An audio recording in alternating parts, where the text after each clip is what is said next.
Bonjour à toutes et à tous, aujourd'hui je me suis donné comme défi de réaliser la 3D la plus réaliste. Je me suis renseigné un peu partout et j'ai appris quelques petites techniques de photoréalisme que je pourrai vous partager tout au long de la vidéo. Bref, installez-vous et si le concept vous plaît, n'hésitez pas à liker la vidéo et même à vous abonner. Bonne vidéo. Aujourd'hui je vais donc réaliser une brique Lego simple avec l'aide de quelques photos de référence et du Lego aussi. Pour faire du photoréalisme, c'est mieux d'avoir l'objet à côté de vous. Ça permet de mieux le comprendre. J'ai commencé par créer un cube avec lequel j'ai appliqué un modifier mirror pour la symétrie. Ensuite, je l'ai baissé et on arrive déjà à une forme de brique. Après, j'ai appliqué un modifier bevel pour arrondir les côtés de la brique puisque je vous le rappelle, aucun objet n'est pointu. Et plus l'objet sera vu de près, plus il sera arrondi. C'est une des règles de base dans le photoréalisme. Donc le bevel permet inconsciemment de faire savoir au spectateur l'échelle de l'image, à quel niveau de taille est l'objet. Après, j'ai créé des petits plots en créant des cylindres et des modifiers array pour accélérer le processus et permettre de dupliquer 8 fois le petit plot et permettre de les éditer en même temps. C'est beaucoup plus pratique. Ensuite, petit modifier de bevel encore une fois. Et puis j'ai directement commencé à m'occuper des textures. C'est là que la partie se complique. La modélisation était en réalité très rapide puisqu'il s'agissait juste d'une simple brique. Pour les textures par contre, j'ai mis énormément de temps à commencer à comprendre comment fonctionne la roughness dans le réalisme, les petites imperfections et tout ça, j'ai dû vraiment jouer avec. C'était pas super facile au début mais au final j'ai quand même réussi à arriver à quelque chose de plutôt cool. Bref, ces paramètres vont être plus qu'importants dans la création d'un objet 3D en réalisme. Donc comme je le disais juste avant, j'ai commencé à faire uniquement des tests avec du coup la roughness, la normale et plein d'autres sortes de textures. Les imperfections c'est super important, même indispensable dans le réalisme. Aucun objet n'est parfait, je le rappelle encore une fois. Il peut y avoir des traces de doigts ou des entailles mais il faut toujours que ça reste très discret sinon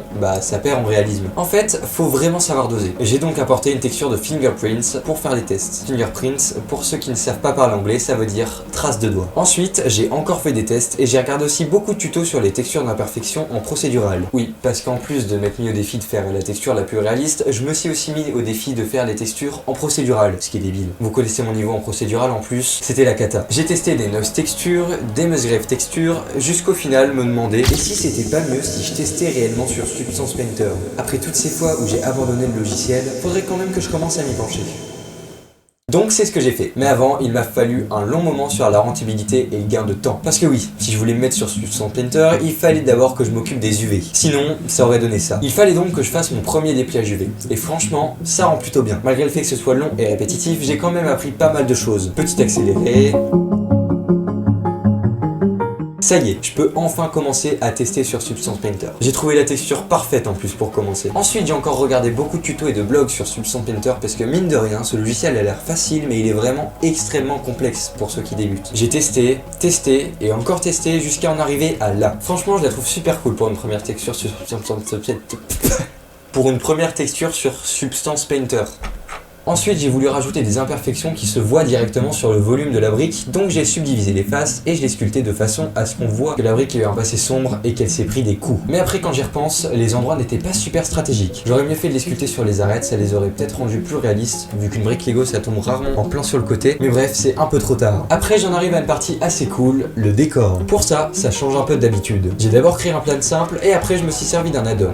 Mais qu'est-ce que c'est? C'est une sorte de plugin, une extension, qui va permettre de soit accélérer des tâches, soit en facilité. Ici en l'occurrence, j'ai installé la version gratuite de l'add-on Botanique. Cet add-on, comme son nom l'indique, va permettre de créer des végétaux tout seul de manière procédurale, c'est-à-dire qu'on peut changer plein de facteurs comme la taille, le nombre, le type de végétal et encore plein d'autres trucs. Bref, c'est très cool et j'ai vraiment bien fait de le télécharger. J'ai donc créé de l'herbe sur mon plan. J'ai ensuite changé le nombre et la taille générale de l'herbe et après j'ai importé un HDRI. Les HDRI sont super importants pour le réalisme. C'est les sources de lumière les plus proches de la vie réelle puisqu'en fait ce sont des photos, des panoramas de la vie réelle. Après, je me suis rendu compte d'un truc un peu bizarre. La texture du Lego est malheureusement trop peu parfaite, dans le sens où il y a trop d'imperfections et de trous. Donc pour ça, j'ai tout simplement baissé et changé quelques paramètres du displacement et de la normal map. Un HDRI c'est bien, mais je me suis dit, pourquoi pas changer de technique et en essayer une autre? J'ai donc utilisé la technique des gobos.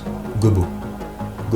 Les gobos, ce sont une source de lumière pas uniforme, comme par exemple des lumières dans une forêt ou alors dans la piscine, on retrouve beaucoup ça. Donc ça va aider aussi beaucoup dans le réalisme de mon image. Et voici ce que ça donne. Pour finir, j'ai mis un effet bokeh à ma caméra. Ça va faire en sorte, je le rappelle, d'avoir un flou et de faire ressortir donc le modèle principal, comme sur des vraies photos. C'est un détail mais ça change tout. Pour finir, dernier conseil par rapport au réalisme, dans les photos que tu prends, si t'as pas un appareil photo à 10 000 balles, tu vas forcément avoir une sorte de glitch qui va s'appeler aberration chromatique. C'est une très légère déformation des couleurs RGB qui va donner une sorte d'effet de profondeur, de 3 dimensions et donc de réalisme. Et voici ce que ça donne.